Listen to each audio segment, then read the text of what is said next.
Alaikäiselle testamentattaessa tulee usein sellaisia ongelmia vastaan, joita ei ole riittävästi osattu huomioida testamenttia laatiessa, tai niistä ei ole tiedetty.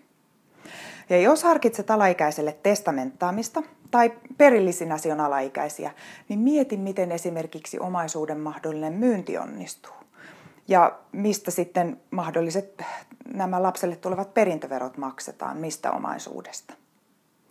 Ja jos testamenttaat jotain tiettyä omaisuutta alaikäiselle, niin mieti myös, miten tuon omaisuuden hoito jatkossa onnistuu. Ja lisäksi on sitten tietysti hyvä harkita tarvetta määrätä joku tietty henkilö tälle lapselle tulevan omaisuuden hoitajaksi. Ja usein tämä on tämän täysi-ikäisyyteen saakka. Tai sitten ihan määrätä, että miten tämä alaikäisen omaisuutta tulee hoitaa.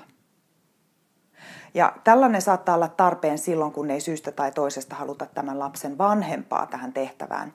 Tai kun epäillään, että nämä rahavarat hupenisi tähän vääriin tarkoituksiin.